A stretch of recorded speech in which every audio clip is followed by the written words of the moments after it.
pessoas que nos acompanham através do portal Sul em Foco, onde dezenas de manifestantes estão reunidas aqui, participando do manifesto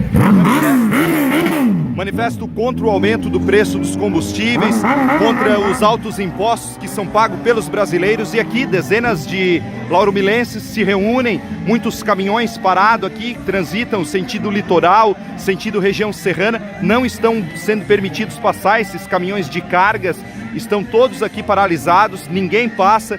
Ônibus do transporte escolar, ônibus que levam pessoas para empresas também não estão passando, muitos cartazes nos carros, cartazes munidos, e as pessoas aqui ao som do hino nacional brasileiro, que motiva, que dá mais força ainda para as pessoas que estão aqui a esta adesão. Adesão aí que conta com a participação de dezenas de lauromilenses e caminhoneiros que trafegam pela SC 390 em Lauro Miller. A paralisação ocorre aqui, de frente ao terminal rodoviário Rolando Périco, no próximo ao posto Chaminé, em Lauro Miller.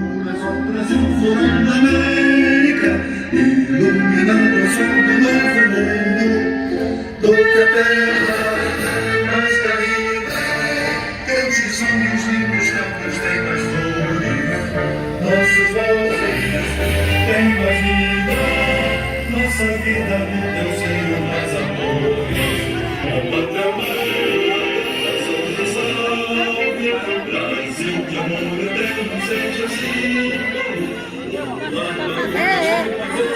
Olha o quadro, ele caminhando.